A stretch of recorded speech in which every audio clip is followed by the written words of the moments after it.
एक गांव में मोंटी और रमेश दोनों बचपन के दोस्त रहते हैं। मोंटी शहर में पढ़ने जाता है और कुछ सालों में बहुत अच्छी नौकरी पाकर शहर में ही रहने लगता है। पैसा आ जाने पर मोंटी अपनी पत्नी रीमा के साथ एक बड़ा घर देखने जाता है जिसमें स्विमिंग पूल भी हो। सेठ जी, ये घर तो बहुत ही सुंदर है। क्यों रीमा, क्या कहती हो, ले लें? वह बहुत ही आलीशान घर होता है और उन दोनों को देखते ही पसंद आ जाता है और वो उसे खरीद लेते हैं। चलो अच्छा है, ये घर अच्छे दामों पे बिक गया, गले की हड्डी बन गया था। फिर दोनों रात में सो रहे होते हैं कि तभी आधी रात होते ही अजीब अजीब सी डरावनी आवाजें आने लगती हैं, जैसे कोई औरत रो रही हो। आवाजें सुनकर रीमा की नींद खुलती है। अरे ये कैसी आवाजें हैं? ये तो पूल के पास से आ रही हैं। वो जैसे ही पूल के पास जाती है उसे कुछ नहीं दिखता। जैसे ही वो वापस जाने लगती है तभी एक डरावना सा हाथ पूल से बाहर निकलकर रीमा को पूल के अंदर खींच लेता है। डर के मारे रीमा की चीख निकल जाती है। नहीं, छोड़ दो मुझे, अरे मर गई रे, अरे कौन है नास बेटा, छोड़ो मुझे। आवाज सुनकर मोंटी भी बाहर आता है और देखता है। रीमा, क्या हुआ? तुम इतनी रात में पुल में नहा रही हो? मुझसे रहा ही नहीं गया, इतना सुंदर पूल है। अरे अंदर चलो, सो जाओ अब। रीमा पुल से बाहर आती है और मोंटी का हाथ पकड़कर अंदर जाने लगती है। वो पीछे मुड़कर पूल की तरफ देखकर हंसती है। उसका चेहरा आधा चुड़ैल सा हो जाता है और आंखें खतरनाक बड़ी और डरावनी हो जाती हैं। अरे अब क्या हुआ? चलो, तुम्हारा पुल कहीं भागा नहीं जा रहा, कल नहा लेना इसमें। मोंटी को रीमा का भूतिया चेहरा नहीं दिखता। हाँ हाँ, चलो राजा जी। अगले दिन दोनों नए घर की खुशी में पार्टी करने की सोचते हैं और अपने दोस्त रमेश को भी बुलाते हैं। फिर रमेश अपनी पत्नी कविता के साथ गांव से शहर जाता है। मोंटी के घर पहुंचते ही, अरे दैया रे दैया, ये कितना बड़ा घर है जी, इसमें तो हमरा पूरा गांव रह ले। अरे अब ऐसे मत करो, चलो अंदर चलो। फिर दोनों अंदर जाते हैं। रमेश मेरे भाई, तू आ गया, मैं बहुत खुश हूँ। तेरा घर तो सच में बहुत ही सुंदर है, मुबारक हो। अरे रीमा, भाभी को ले जाओ, कमरा दिखा दो, थोड़ा आराम कर लें, और घर भी दिखाओ पूरा। जाओ भाई जाओ। कविता, ये देखो, ये हमारे घर का पूल है, मेरी सबसे प्यारी जगह। अरे ईका, आपके घर में तालाब भी है, इसमें मजा आता होगा ना? हाँ, बहुत मजा आता है। चलो आओ, चलोगी इसके अंदर? नहीं नहीं, हमें तो लाज आती है और हमें तैरना भी नहीं आता है। हम जा रहे हैं। फिर कविता वहां से शर्माते हुए चली जाती है। रीमा को भूख के कारण गुस्सा आ रहा होता है और वो अपने चुड़ैल के रूप में आ जाती है। ये कैसे गांव के गंवार आ गए हैं? एक तो मुझे बहुत भूख लगी है, इतने दिन बाद तो इस घर में कोई रहने आया है, पर मुझे सब्र रखना होगा। नहीं छोड़ूंगी, किसी को नहीं छोड़ूंगी। अरे कविता भाभी, रीमा कहाँ है? वो पुलवा के पास है। अरे यार, पता नहीं इसे पुल से इतना प्यार क्यों है, हर टाइम वहीं रहती है। रमेश, तुम और भाभी कमरे में जाओ, आराम करो, मैं रीमा को देखता हूँ। अरे रीमा, ओ रीमा, रीमा। आ गया रीमा रीमा करता हुआ, दिल तो करता है इस नामाकूल को ही कच्चा चबा जाऊं। रीमा पुल की तरफ मुंह करके खड़ी होती है। रीमा, ये क्या? तुम्हारे पास इस पुल के पास आकर इसको निहारने के सिवा और कोई काम नहीं है? अरे वो मैं आ ही रही थी पतिदेव, चलो। फिर दोनों अंदर चले जाते हैं। दूसरी ओर, अरे दैया रे दैया, रमेश जी, ये देखो, ये बिस्तरवा कितना मुलायम है, मन करता है इस पर कूदते रहे। और यहाँ आओ, ये गुसल खाना तो देखो, आए इस पाइप से बारिश होता है, देखो, जब मन करे बारिश में नहा लो। हाँ, ठीक कह रही हो। अरे यार, पेट दर्द हो रहा है, पर हमें जाना है। ये ससुरा कहाँ करें, समझ नहीं आ रहा। यहाँ पेट साफ करने का सुविधा नहीं है का? अरे वो कुर्सी देखे हो, उसी पे बैठ के करते हैं। मैंने एक ठो पिक्चर में देखा था। तुमने पिक्चर में देखा था मतलब? अच्छा। फिर अगले दिन पार्टी होती है और पार्टी में काफी लोग आते हैं। मोंटी के काफी पड़ोसी भी आए होते हैं। तभी एक औरत घर देखते देखते पूल के पास चली जाती है और तभी चुड़ैल का हाथ पूल से बाहर निकलता है और उस औरत को अंदर खींच लेता है। उस औरत का पति राहुल उसे ढूंढने लगता है और मोंटी से कहता है, भाई तुम्हारी तो हिम्मत की दाद तेरी होगी जो ये घर खरीद लिया। तुम्हें नहीं पता यहाँ तो। अरे भाई साहब, भाभी जी आपको कब से बाहर ढूंढ रही है पूल के पास? अरे नहीं, पूल के पास क्यों चली गई? उससे मना भी किया था। अरे रीमा, तुम्हारे मुंह पे ये खून कैसे लग गया और आंखें लाल हैं? ज्यादा पी ली क्या? खून कहाँ? अरे वो कुछ खाया था तो सॉस लग गई होगी। फिर राहुल पूल के पास भाग कर जाता है पर वहाँ कोई नहीं होता और तभी पूल से चुड़ैल बाहर आती है। तेरी पत्नी तो मेरे पेट में है, आजा तुझे भी उसी के पास पहुंचा देती हूँ। फिर चुड़ैल राहुल को भी पकड़कर अंदर खींच लेती है। आवाज सुनकर सब पूल के पास आते हैं लेकिन वहाँ कोई नहीं होता। अरे सब यहाँ क्यों आ गए? चलो अंदर चलते हैं। अरे नहीं, हम यहीं थे और एक हाथ पूल से बाहर आया और वो औरत को खींचकर अंदर ले गया। हमें बहुत डर लग रहा है रमेश जी, ये तो भूतिया तालाब है। ये सब सुनकर रीमा को कविता पर गुस्सा आ रहा होता है। वो चुड़ैल रूप में आ जाती है और मन में बोलती है, ये बेवकूफ औरत ने सब देख लिया, ये सब कुछ बिगाड़ देगी। भाभी हम इतने दिन से यहाँ रह रहे हैं, ऐसा कुछ नहीं है। रीमा तो दिन में काफी टाइम पूल में ही बिताती है। फिर पार्टी खत्म हो जाती है पर मोंटी को पार्टी के आखिर में कुछ लोग कम दिखते हैं। उसे पता नहीं कि काफी लोगों को तो पूल निकल गया है। लगता है कुछ लोग बिना बोले ही अपने घर चले गए। फिर सब सोने चले जाते हैं पर कविता को नींद नहीं आ रही होती। वो उठकर खिड़की से पूल को ही झांक कर देखती है तो उसे रीमा वहाँ खड़ी दिखाई देती है। रीमा पूल के अंदर चली जाती है। अरे ये क्या? रीमा को काफी देर हो गई, ये तो पूल से बाहर ही नहीं आ रही। अरे कहीं डूब तो नहीं गई? फिर डरते डरते वो रीमा को देखने जाती है और पूल के पास जाकर बैठ जाती है।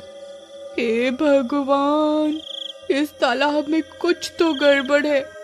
इसमें से कल एक हाथ निकला था, मैंने अपनी आंखों से देखा था और अब ये रीमा अंदर चली गई। डर लग रहा है, क्या करूं? पर रीमा को तो बचाना ही होगा। वो डरते डरते अपने पैर पानी में डालकर पूल में उतरने लगती है। तभी चुड़ैल का हाथ निकल आता है और कविता के पैर को पकड़ लेता है। तूने मेरी असलियत देख ली, अब तू नहीं बचेगी। अरे मर गई रे, रीमा चुड़ैल बन गई। चुड़ैल चुड़ैल बचाओ रमेश जी, बचाओ। अरे छोड़ दे चुड़ैल, रीमा तेरा नाश मिटे। रमेश जी। आवाज सुनकर मोंटी और रमेश भी वहां आ जाते हैं। अरे मोंटी, मर गए रे, तुम्हारे तालाब में तो भूतनी है, मेरी पत्नी को बचाओ। हाँ भाई, रीमा रीमा। तभी रीमा चुड़ैल के रूप में स्विमिंग पूल के अंदर ही आधी बाहर निकल आती है। क्या रीमा रीमा कर रहा है? तेरी रीमा का शरीर अब मेरा है, वो मर चुकी है। मैं आराम से अपना पेट भर रही थी लेकिन इस गवार कविता ने मुझे देख लिया, अब ये नहीं बचेगी और तुम सब मरोगे। रीमा का ये रूप देखकर मोंटी की आंखें फटी की फटी रह जाती हैं। रमेश भागकर जाता है और मिट्टी का तेल पूल में डालकर उसमें आग लगा देता है। पानी में आग लगते ही चुड़ैल जलने लगती है। नहीं मोंटी, मैं तुम्हारी रीमा हूँ, मुझे बचा लो। अरे मर गई रे।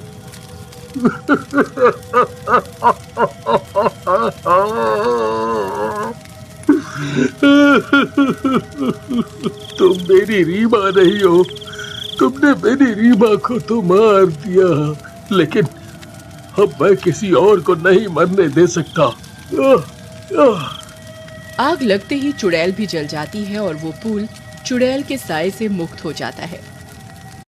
बहुत समय पहले की बात है। एक दिन रमेश सरपंच के बगीचे में साफ सफाई का काम कर रहा होता है। पूरा दिन मेहनत करने के बाद जब वो रात को वापस आता है, आप हाथ मुंह धो लो, मैं जब तक खाना लगाती हूँ। माँ, आज आपने खाने में क्या बनाया है? आज बना है आलू गोभी। क्या माँ, जब देखो आलू गोभी।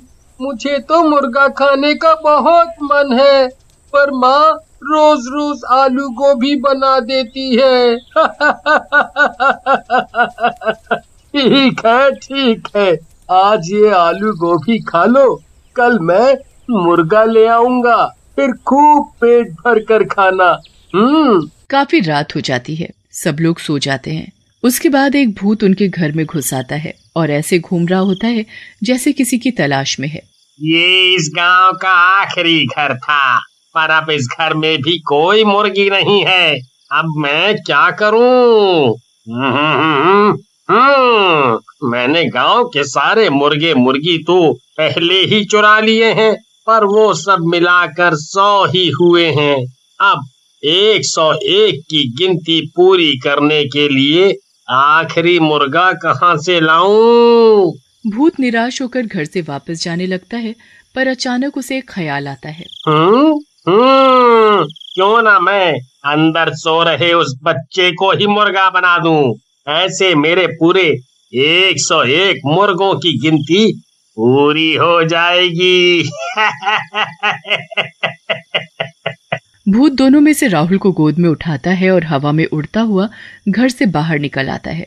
राहुल इतनी गहरी नींद में होता है कि उसे पता ही नहीं चलता कि उसे किसी भूत ने उठा लिया है। भूत उड़ता हुआ उसे एक घर में ले जाता है। उस घर में बहुत से मुर्गे मुर्गियां पिंजरों में बंद चिल्ला रहे होते हैं। उसके बाद भूत राहुल को जमीन पर लिटा देता है और उसके चारों तरफ लाल रंग का घेरा बना देता है। शैतानों के शैतान,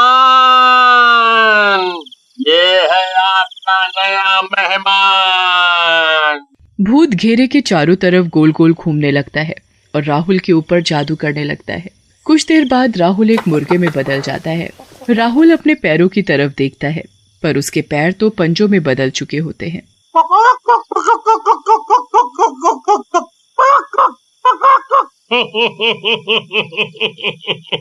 आखिर हो ही गए मेरे पास पूरे 101 मुर्गे।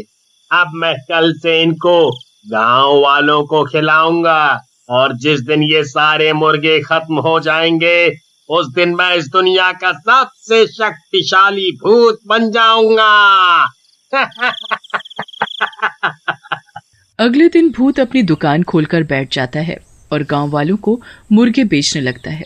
दूसरी तरफ अगली सुबह रमेश वापस सरपंच के घर काम करने के लिए निकल रहा होता है। मैं जा रहा हूँ, शाम को आते वक्त राहुल के लिए मुर्गा लेता आऊंगा। जी ठीक है। रमेश काम पर चला जाता है और कमला अपने घर के कामों में लग जाती है।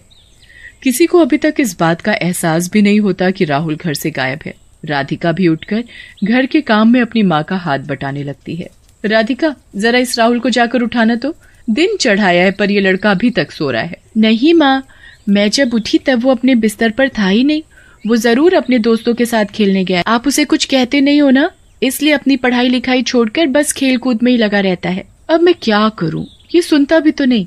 आज आने दे इसे, अच्छे से इसकी खबर लूंगी। कमला और राधिका फिर से अपने कामों में लग जाते हैं। काफी देर हो जाती है। दिन के खाने का भी वक्त हो जाता है, पर राहुल घर नहीं आता। अब कमला और राधिका को राहुल की चिंता होने लगती है। इतनी देर तक तो कभी बाहर नहीं रहता। राधिका बेटा, तू जरा जाकर तो देख कि कहाँ खेल रहा है ये लड़का। जी माँ, आप चिंता मत करो, मैं अभी उसे पकड़ कर लाती हूँ। राधिका गांव में हर जगह राहुल को ढूंढने लगती है और उसके सारे दोस्तों के घर जाकर भी उनसे राहुल के बारे में पूछती है, पर राहुल का कुछ पता नहीं चलता। वो घर आकर अपनी माँ को बताती है तो वो और ज्यादा परेशान हो जाती है। अब तो इनके आने का ही इंतजार करना पड़ेगा, वो आएंगे तभी कुछ होगा। दोनों रमेश के आने का इंतजार करने लगते हैं और रमेश इस बात से अनजान कि उसका बेटा राहुल कहाँ है, वो सरपंच के बगीचे में काम कर रहा होता है। काम खत्म करने के बाद रमेश घर आने लगता है। तभी उसे याद आता है कि उसे राहुल के लिए मुर्गा लेना है। वो मुर्गा खरीदने जा ही रहा होता है कि तभी उसे आवाज आती है, मुर्गे की मीट ले लो, मुर्गे की मीट। अरे यहाँ कौन मीट वाला आ गया? खैर मुझे क्या, मुझे तो मीट लेने से मतलब है। रमेश मीट की दुकान पर जाता है जहां वो भूत एक आदमी के भेस में दुकान पर बैठा होता है। उसकी दुकान में खूब सारे पिंजरे होते हैं जिसमें उस भूत ने अपने सारे मुर्गों को बंद कर रखा होता है। अरे भाई, ये दुकान पहले तो यहाँ नहीं थी। हाँ भाई साहब, मैंने आज ही ये दुकान खोली है। अच्छा, ये तो अच्छी बात है। चलो मुझे एक ताजा मुर्गा काट कर दे दो। आदमी के भेस में वो भूत सबसे पहले राहुल को ही पिंजरे से गर्दन पकड़कर बाहर निकालता है। राहुल अपने पापा को देखकर जोर जोर से चिल्लाने और फड़फड़ाने लगता है।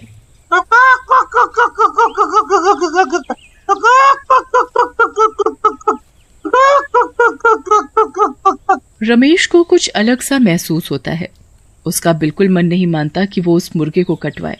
अरे भाई साहब, आप इसे काटो मत, मैं इसे घर जाकर खुद काट लूंगा।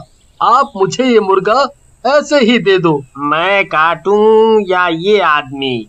मुझे तो इन सब मुर्गों की मीट इन गांव वालों को खिलाने से मतलब है। क्या हुआ भाई साहब, मुर्गा नहीं देना क्या? जी जरूर देना है भाई साहब।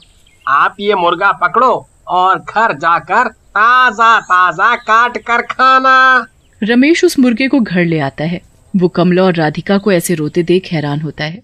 क्या हुआ तुम दोनों को, रो क्यों रहे हो? राधिका सारी बात अपने पापा को बताती है। हे भगवान, ये कैसे हो गया?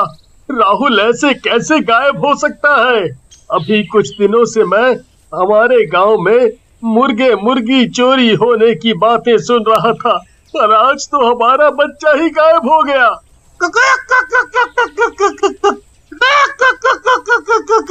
ये क्या ले आए? मैं तो आज राहुल के लिए ही मुर्गे का मीट लाने वाला था, पर पता नहीं क्यों जब दुकान वाला इस मुर्गे को काटने लगा तो मुझसे देखा नहीं गया, इसलिए मैं इसे जिंदा ही घर ले आया। अब इसे यहीं छोड़ो और अपने राहुल को ढूंढो। रमेश और कमला सुबह होते ही वापस राहुल को ढूंढने निकल पड़ते हैं, पर पूरे गांव में राहुल का कुछ पता नहीं चलता। वो निराश होकर घर वापस आते हैं तो उनका मुर्गा उछलता हुआ खुशी से उनके पास आकर चिपकने लगता है। क्या मुसीबत है ये, हटाओ इसे मेरे पास से। एक तो मेरा बेटा नहीं मिल रहा और ऊपर से ये मुसीबत। बहुत दिन गुजर जाते हैं पर राहुल का कुछ पता नहीं चलता। यहाँ भूत रोज दिन में अपना भेस बदलकर अपनी मुर्गे की दुकान खोलकर बैठ जाता है और जादू किए हुए मुर्गों का मीट लोगों को बेचने लगता है। काफी दिन हो जाते हैं और भूत के सारे मुर्गे खत्म हो जाते हैं, पर अभी भी उसमें वो शक्ति नहीं आती जो आनी चाहिए थी। कुछ तो गड़बड़ है। मैंने तो पूरे 101 मुर्गों की बलि देकर लोगों का उनका मीट खिलाया है, फिर मुझ में वो शक्ति क्यों नहीं आ रही? आखिर कहाँ कमी रह गई? भूत यहाँ वहाँ घूमने लगता है और उसे अचानक राहुल के बारे में याद आता है कि उसने बस उसी मुर्गे को बिना काटे बेच दिया था। कहीं वो बच्चा जिसे मैंने मुर्गा बनाया था वो अभी तक जिंदा तो नहीं? कहीं ऐसा तो नहीं कि उस आदमी ने उसे मारा ही ना हो? आज अमावस की रात है। मुझे उस मुर्गे को रात 12 बजे से पहले ढूंढना होगा, वरना वो अपने असली रूप में आ जाएगा और मेरी सारी मेहनत बर्बाद हो जाएगी। भूत उस मुर्गे को ढूंढने निकल पड़ता है, पर वो मुर्गा तो मजे से अपने ही घर में खेल रहा होता है। अब तो रमेश, कमला और राधिका सब उस मुर्गे को प्यार करने लगे थे। भूत सारे गांव में ढूंढने के बाद आखिरकार रमेश के घर पहुंच जाता है और मुर्गे को देखकर बड़ा खुश होता है। भूत घर में घुसकर मुर्गे को दबोच लेता है। वो बुरी तरह फड़फड़ाने और चिल्लाने लगता है। मुर्गे की आवाज सुनकर सब बाहर आ जाते हैं और भूत को देखकर घबरा जाते हैं। तूने इस मुर्गे को क्यों नहीं मारा? तेरी वजह से मेरी सारी मेहनत बर्बाद होने वाली थी। इस मुर्गे को छोड़ दो, ये हमारा है। कभी नहीं, कभी नहीं। भूत मुर्गे को लेकर भाग ही रहा होता है, तभी मुर्गा उसके हाथ से निकलकर भाग जाता है। भूत उस मुर्गे के पीछे पीछे भागने लगता है। मुर्गा कभी पलंग के नीचे घुस जाता है। भूत उस मुर्गे को पकड़ने के लिए पूरे घर में भागने लगता है।